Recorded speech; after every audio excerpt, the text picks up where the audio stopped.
Est-ce que les gens savent que même toute cette action-là, c'est le président camerounais qui l'a déclenchée? Ils ne le savent pas. C'est là où, à un moment donné, on est ridicule en politique. C'est-à-dire que vous croyez que vous êtes dans une dynamique de contestation, mais vous roulez pour quelqu'un qui opère à un niveau où vous n'opérez pas. Je vous le dis, je le dis à mon vision, c'est le président qui a déclenché tout ça.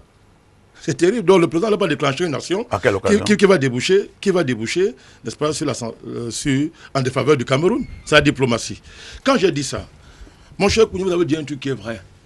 Vous dites que quand un pays viole le droit de l'homme, il perd sa souveraineté. C'est vrai pour les puissances que vous appelez et que vous aimez tant, qui violent le droit de l'homme dans le monde que les puissances internationales. Mais qui de vous est capable de mettre en cause leur souveraineté? Il faut qu'on soit cohérent. Soyons cohérents quand on dit certaines choses. Donc, à ce niveau, il y a un problème.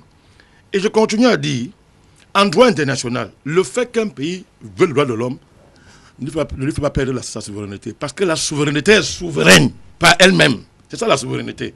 C'est parce qu'un pays veut le droit de l'homme, d'après certains pays, qui n'est plus souverain.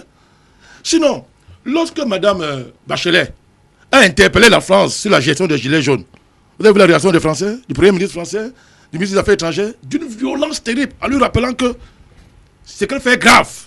Parce qu'elle ose mettre la France sur le même pied d'égalité que l'Arabie Saoudite. Mme Bachelet l'a fait, elle a été interpellée sur la gestion des gilets jaunes. Vous avez vu la réaction de la France? Donc la France peut réagir comme ça, par le Cameroun, parce que nous avons des préjugés sur notre propre pays. Mon cher Sévérango, je ne crois pas au pilori, M. Thibon Nagui. J'analyse ses compétences. Vous ne pouvez pas, dans un pays que vous lui accordez une grande connaissance du Cameroun, c'est votre droit. Vous savez pourquoi vous le dites? Mais c'est que j'observe. Ayant travaillé longtemps au Cameroun, il est incapable de dire au Congrès quelles sont les structures qui ont été mises sur pied par le gouvernement camerounais, dont lui dit devant le Congrès que ces structures ne servent à rien. Ce n'est pas moi qui lui ai demandé ça, ce n'est pas vous. Ce sont des congressistes qui nous ont dit, bon, ok, M. Thibon Nagui. Alors, vous parlez des structures qui sont incompétentes dans ce pays, citez-les nous.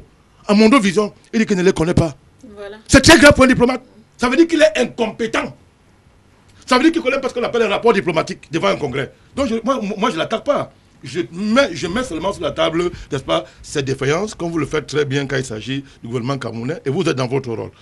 Lorsque vous dites, moi je ne suis pas entré en politique, mon cher ami, par déception. Je suis entré en politique par conviction. Pourquoi je vous dis ça? Parce que quand vous dites que non vous a dessus, moi je n'ai pas envie de vous rappeler Sam Sévérango. Les gens le disent, que dans une même campagne, vous avez soutenu 2 candidats. Et moi je ne suis pas entré dans ce jeu. Parce que c'est votre droit le plus absolu. Et je me battais pour que ce droit vous soit accordé. Mais vous n'acceptez pas que des gens n'aient pas les mêmes pensées que vous. J'ai dit à ceux qui vous insultaient que je ne suis pas dans ce jeu. Ils disaient comment un homme comme lui peut avoir soutenu 2 candidats à l'élection présidentielle dans une même campagne. On appelle cela la prostitution. Ni pas m'avez entendu parler de ça. Parce que je respecte votre opinion. Je n'ai pas dit que vous m'avez déçu. Donc, n'entrons pas dans ce genre de procès parce que ça ne fait pas avancer le débat. Le Cameroun a ratifié les traités, je suis d'accord. Sauf si on parle d'autre chose. Ce pays n'a même violé aucun traité international. J'ai dit aucun. Et voilà comment nous nous enfonçons dans les impasses, alors que nous prétendons changer les choses. Lorsqu'on parle d'un sujet, il faut le maîtriser et voir tous les contours. Comme c'est une convention internationale qui a été violée par le Cameroun. Aucune. Pourquoi? Parce que chaque convention a en elle-même les moyens de vérifier son application.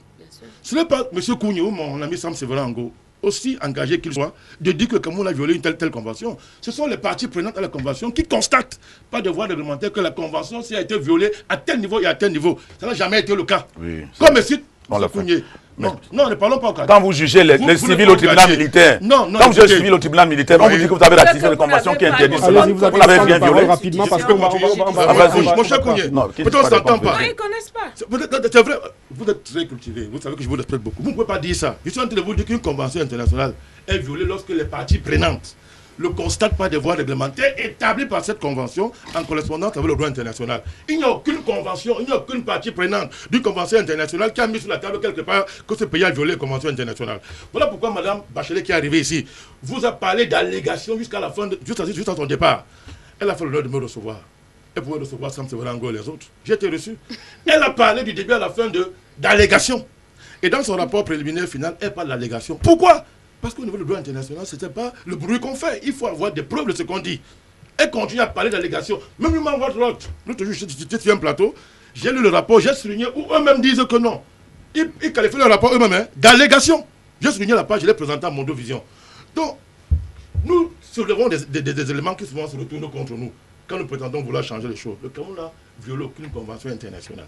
Je voudrais me donne une seule convention avec les éléments à l'appui que le Cameroun a violé. Maintenant, l'affaire des militaires termine par là. Vous dénoncez aujourd'hui le tribunal militaire. Mais vous faites de la politique. Ceux qui dénoncent ça, ils portent plainte aux gens où il y a un des partis, n'étant pas sur le plateau par déontologie, je ne vais pas le citer par se défendre, mais Kounié, vous le connaissez, vous connaissez de quel parti je parle, qui aujourd'hui estime que le tribunal militaire est un tribunal d'exception, alors que hier, ils ont porté plainte au numéro 3 de ce pays où au tribunal militaire. Comme c'était valable. Maintenant, quand ce sont eux, il y a un problème. Il ne faut pas continuer comme ça, parce qu'il faut éduquer notre peuple.